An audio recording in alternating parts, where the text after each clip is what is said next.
ముందు ప్రభుత్వం అయితే ఈ కేసుని గెలవాలంటే రెస్ట్రిక్షన్స్ ఉండేది, ప్రోటోకాల్ ఉండేవి. అసలు ఆయన కలవడం అంటే సాధ్యం కాదు. ఎమ్మెల్యేకే వరకే అది పరిమితము. సాధారణ జనాలు కలవడానికి వీలు లేదు. కానీ నన్ను అలా కాదు, ప్రజాభవన్ పెడుతున్నాను, అందరు నా నుంచి మాట్లాడొచ్చు, ఏ సమస్యను నాతో దగ్గరకు వచ్చి మాట్లాడచ్చు అన్నారన్న. దాని గురించి మీరేమంటారు? సూపర్ సూపర్ చెప్పిండ్రు. ఫస్ట్ డే మీరు చెప్పింది కరెక్టే. కంచె తొలగించిండ్రు. కంచె ఎందుకు తొలగించిండ్రు? అధికార భవన్లో ముఖ్యమంత్రి ఉండడు కాబట్టి కంచె ఉన్నా ఒకటే లేకుండా ఒకటే చూసేసిండ్రు. ఆయన ఉంటలేడు, అర్థమైందా? అలా ఉంటున్నది బట్టి విక్రమార్క. బట్టి విక్రమం దగ్గర పోరు. మీరు అన్నట్టు ఏది ప్రజా దర్బార్కు, ప్రజాభవన్కు ఒక్కరోజు వచ్చిండ్రు. ఫస్ట్ డే ముఖ్యమంత్రి వచ్చిండ్రు. మళ్ళీ ఇవాళ దాకా మళ్ళీ రెండో రోజు అక్కడ పోలే, అర్థమైందా? రెండో రోజు మంత్రులు వచ్చిండ్రు. రెండో రోజుకెళ్ళి ఒక 3-4 రోజులు మంత్రులు వచ్చిండ్రు. మూడో రోజు తర్వాత ఐఏఎస్ ఆఫీసర్లు వచ్చిండ్రు. ఇప్పుడు ఆడ చెప్పరాశీలు ఉంటారు. జనం వస్తలేరు అక్కడ.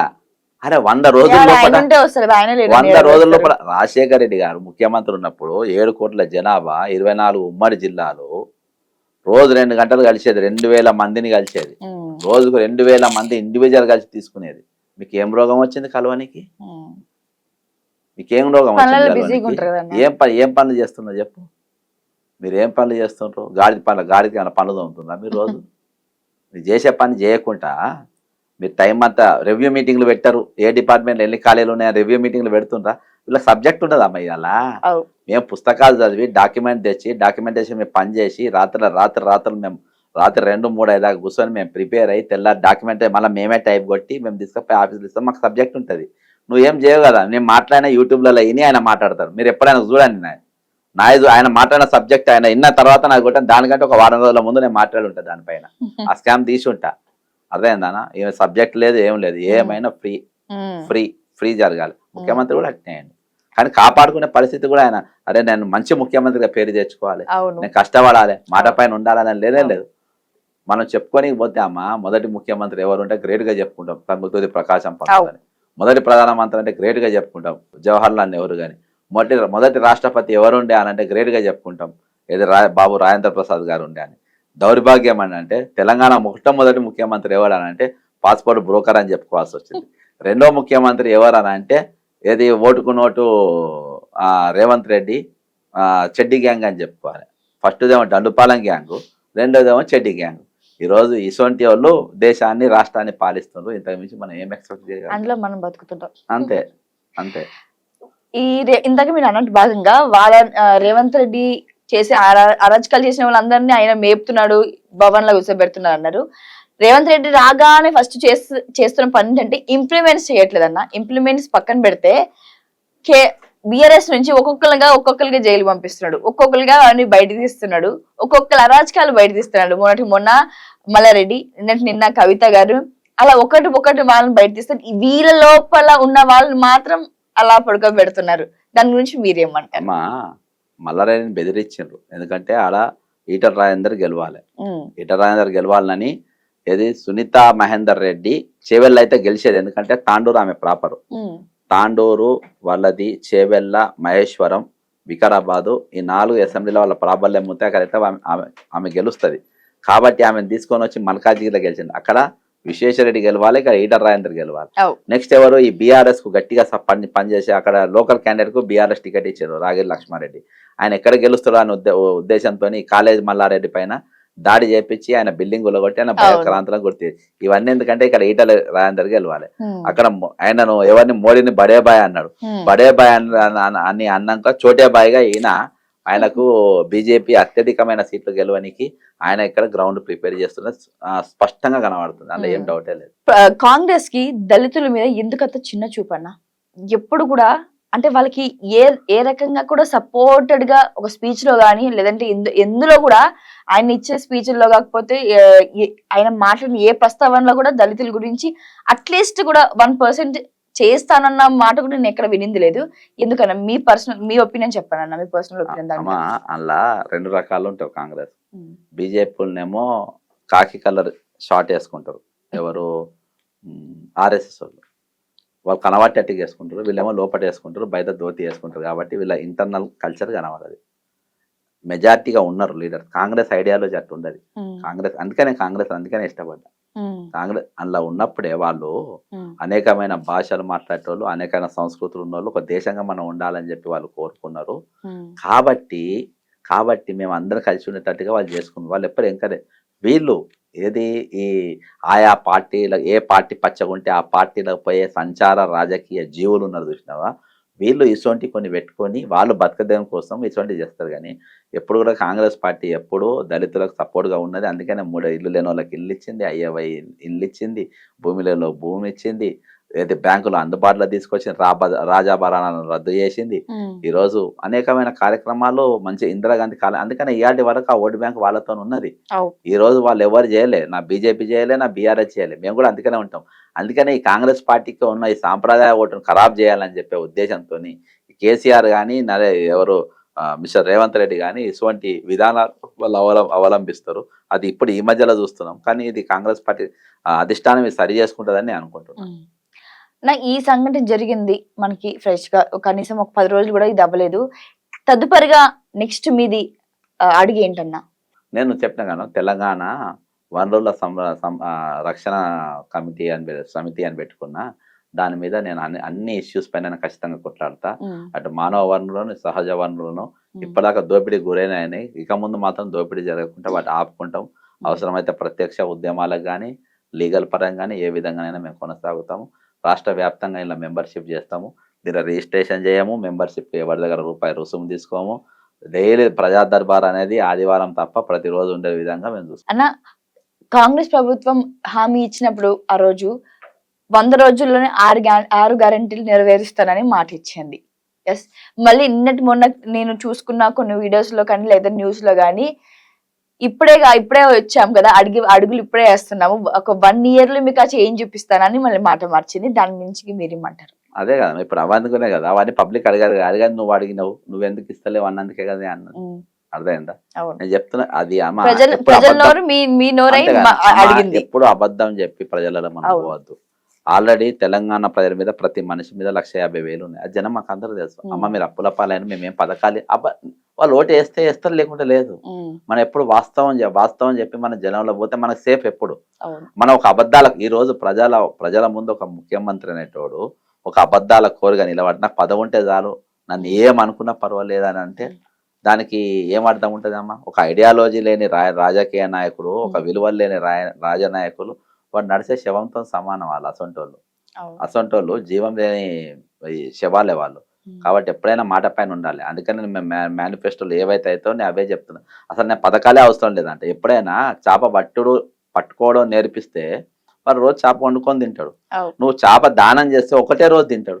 అంటే నువ్వు ఒక రోజు తినాలని కోరుకుంటున్నావు, రోజు తినాలని కోరుకుంటున్నావా? రోజు తినాలని కోరుకుంటే నువ్వు వాళ్ళకి పట్టే విధంగా వాళ్ళని నేర్పాలి. నెలకు 50,000 లక్ష రూపాయలు సంపాదించేటట్టుగా నువ్వు వాళ్ళకు అటువంటి వనరులు వాళ్ళకి ఏర్పాటు చేయాలి. కానీ నువ్వు 4,000 పెన్షన్ తీసుకోవాలి, దొడ్డు బియ్యమే తీయాలి, మా పాపాయన నూనె తాగాలి, మీరు అదే గుడిసెలు ఉండాలి అనేది పథకాలు పెట్టి మీరు 24 hours వాళ్ళని ఏమైనా ఇచ్చేసి మా మీద అప్పులు పెంచు. మళ్ళీ అప్పు నా మీదనే. రేపు 2 లక్షల రూపాయలు నేను కట్టాలి, అక్కడ అరక తినేటోళ్ళు కట్టాలి, అక్కడ బంగ్లాలో ఉండేటోళ్ళు కూడా కట్టాలి. ప్రతి మనిషి ఈ రోజు 4 కోట్ల జనాభా అప్పులు ఉన్నావు. నువ్వు అప్పులు పెట్టి ఇన్ని పథకాలు పెట్టి అది ఎవరు రేపు ఎట్లా తీరుతాయి అప్పులు? అవి అంటే అప్పుల రాష్ట్రంగా నేను అప్పుతోనే చచ్చిపోనా? ఇక నేను చచ్చిపోయినప్పుడు నేను ఎవ్వరికి అప్పు ఉండద్దు అనే అప్పు దేరిపి నేను చచ్చిపోయినా నా మీద ప్రభుత్వం చేసిన అప్పు ఎట్లా అమ్మా? అది రాజకీయ నాయకులు చేసిన అప్పు ఎట్లా అంటే నేను రుణస్తున్నగానే చచ్చిపోతున్నా. ఈ రోజు తెలంగాణ చచ్చిపోయే ప్రతి మనిషి ఒక్క అప్పైనా చేయకుండా రుణస్తుండగానే చచ్చిపోతుంది. కేసీఆర్ గారు బంగారు తెలంగాణని అప్పుల తెలంగాణగా చేసేస్తుంది అన్నారు. మరి ఇప్పుడు రేవంత్ రెడ్డి గారు ఏ తెలంగాణ చేయబోతున్నారు? కొనసాగిస్తుంది కదా అదే పాలన. ఇప్పుడు ఏ ధరని మారలే, ఏ మారలే, అప్పులు మారలే, ఇచ్చిన మాట పైన నిలబడడం మారలే, అన్ని కూడా అట్నే కొనసాగుతున్నాయి. కాబట్టి నాకేం చేంజ్ ఏం కనబడతలేదు. అవి అదే జస్ట్ చేంజ్ చేద్దానంటే పోయిందేమో దండుపాలెం గ్యాంగు, ఇప్పుడు వచ్చిందేమో చెడ్డి గ్యాంగు. కాబట్టి దొంగలే రకరకాల.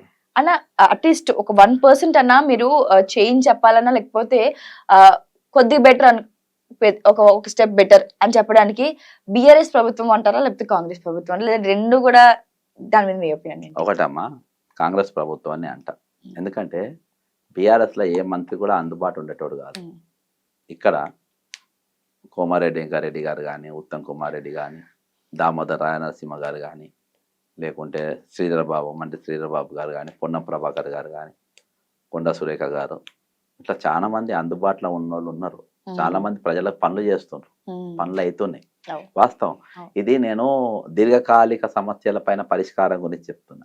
ముఖ్యమంత్రి పవర్స్ ఏవైతే ఉన్నాయో ఆయన ముఖ్యమంత్రి లెక్క ఆయన్నే ఉంచుకుంటాడు. నేను ఒక ఆయన్నే దాన్ని రాజ్యాంగబద్ధంగా చాలా ఇంపార్టెంట్ పోస్ట్ గుంపు మేస్త్రి అని ఆయన్నే దాన్ని పెద్దల సభను ఇరానీ కేఫ్ లెక్క అంటున్నా. అంటే రాజ్యాంగాన్ని అవమానపరిచే విధంగా ముఖ్యమంత్రి వ్యవహారం మంత్రులు చాలా బాగుంది అమ్మ. మంత్రులు చాలా ఒక బట్టి ఈయన ఉప ముఖ్యమంత్రి ముఖ్యమంత్రి వీళ్ళిద్దరు తోడు దొంగ లెక్క పనిచేస్తున్నారు. కానీ తక్కిన వాళ్ళందరూ బాగా పనిచేస్తున్నారు. వచ్చిన వాళ్ళు పనులు చేస్తే ప్రయత్నాలు చేస్తున్నారు. కొంతమంది అధికారులు ఇంకా చాలా మంది మారు. ఇప్పుడు సీతక్క దగ్గర ఉన్నది, ఆమె పనిచేయాలని కోరిక ఉన్నది. కానీ ఆమె దగ్గర ఉన్న ఓఎస్డి కానీ పిఎస్ అనేటోడు కానీ నాగేంద్ర అనేటోడు ఇంటికి ఫైల్ పట్టుకపోతాడు. ఆయన ఆమె ఏం చేయ ఒకటేసారి 50 ఫైళ్ళు ఒకటేసారి తెచ్చి పెడతాడు. అని సంతకాలు చదవలేదు కదా, టక్క అర్జెంట్ అని టక్క పెట్టిస్తాడు. అందులో కొన్ని అక్రమ ఫైళ్ళు కూడా ఉంటాయి. అట్లా చేస్తుండ్రు. సందీప్ కుమార్ సుల్తాన్ ఆమె పని చేయాలంటే అట్లా కొంతమందిని పెట్టి చేస్తుండ్రు. అట్లా చాలా ఇవాళకి విద్యా వ్యవస్థ కాంట్రాక్ట్ పద్ధతి అనేది పోవాలమ్మా. ఫుల్ టైం ఎంప్లాయ్మెంట్ ఇవ్వాలి వాళ్ళకు. ఇప్పుడు గవర్నమెంట్ హాస్పిటల్లో కాంట్రాక్ట్ ఎంప్లాయీస్ అనేది ఉండద్దు, విద్యాలయాల్లో ఉండద్దు, యూనివర్సిటీలలో ఉండద్దు. ఇక్కడ నువ్వు ఫుల్ ఫ్లెడ్జ్ ఎంప్లాయ్మెంట్ పెట్టాలి. చెప్తేనే వాడు నువ్వు పని చేయగలుగుతారు. కాంట్రాక్ట్ అనే పదం తీసేసేయాలమ్మా ఎంప్లాయ్మెంట్ లా. ఫుల్ ఫ్లెడ్జ్ ఇవ్వాలి. నువ్వు వేరే దాంట్లో పెట్టుకో, ఐటీలో అన్నిలో పెట్టుకో. కానీ ఇంట్లో మాత్రం విద్యాలయాల్లో వైద్యశాలలలో మాత్రం ఫుల్ టైం ఎంప్లాయ్మెంట్ పెట్టాలి. ఆ దిశగా ప్రభుత్వం పనిచేయాలి. ప్రభుత్వం బీఆర్ఎస్ కంటే 1000% బెటర్. నేను చెప్పేది ముఖ్యమంత్రి గురించి అంతే. ముఖ్యమంత్రి దగ్గర ఉన్న ముఠా ఏ విధంగా ముఠా ఉన్నది. ఒక ముఠా ఈ ముఠాలు ఎట్లా పనిచేస్తుందంటే కొన్ని వేల మందిని కలుస్తుండ్రు రోజు. శ్రీధర్ బాబు 100 మందిని కలుస్తారు రోజు. దామోదర నరసింహ 100 మందిని కలుస్తారు డైలీ. కొన్ని 100 ఉత్తరాలు ఇస్తారు. ఈ సస్పెండ్ ఆర్డర్ తర్వాత అన్న ఈ తక్కిన వాళ్ళు మీకు కొంచెం క్లోజ్ గా ఉంటారు కదా, ఈ ఎమ్మెల్యేలు అంతా మీతో మాట్లాడడం జరిగిందా? సందర్భాలు చేసిన కొంతమంది మంత్రులు చేసిండ్రు, మినిస్టర్లు చేసి ఏం మాట్లాడుతున్నారు? ఏం చేద్దామంట. అట్లా పోయే కాలం వచ్చింది అని అంటారు. శాపనాదాలు పెడతారు. ఫైనల్ గా నిరుద్యోగుల కోసం మీరు ఏం మాట్లాడతారన్నా? మీ నెక్స్ట్ అజెండా ఏంటి అంటే చెప్పారు? 30 లక్షల మంది వాళ్ళు ఇప్పుడు వనరులే. వాళ్ళు సరైన దిశగా వాడాల్సిన అవసరం ఉన్నది. నేను ఇప్పుడు దీన్ని స్టార్ట్ చేస్తున్నా. ఖచ్చితంగా ఖాళీలు నింపే విధంగా, ఇవి ఉండే విధంగా, ఎంఎస్ఎంఈ లోన్స్ ఉండే విధంగా. అందుకని ఎమ్మెల్సీ కూడా నేను రేపు కంటెక్ట్ చేయబోతున్నా. ఖచ్చితంగా వాళ్ళందరికీ నేను అందుబాటులో ఉంటా. వాళ్ళందరి కూడా నేను ఏది ఒక సలహాదారం లెక్కుంటా. వాళ్ళందరికీ కౌన్సిల్ చేసుకుంటా. మెయిన్గా చాలా మంది విద్యార్థులు ఈరోజు వాళ్ళు అనుకునే నౌకర్లు 2000 ఉంటాయి. రాసేటోళ్ళు కొన్ని లక్షల మంది ఉంటారు. రానోళ్ళు నిరాశ నిస్పృహతో ఆత్మహత్యలు చేసుకునే వాళ్ళకు కౌన్సిలింగ్లు ఇచ్చుకుంటారు రెగ్యులర్గా మీలాంటి ఛానళ్ళ ద్వారా. వాళ్ళు ఇప్పుడు నాకు యాక్సిడెంట్ అయిందమ్మా, మేజర్ యాక్సిడెంట్, 30 ఫ్రాక్చర్లు అయినాయి, బ్రెయిన్ ఆపరేషన్ అయింది. నాకు కన్ను రెప్పలకి వెళ్ళి మొత్తం ఎండకెళ్ళి అంతా దిగింది. అయినా నేను కొట్లాడుతున్నా. నాకంటే మీరు మంచిగా ఉన్నారు కదా, మీరు మంచుకున్నారు. నేను నా భార్య పిల్లలను దాదుకుంటున్నా.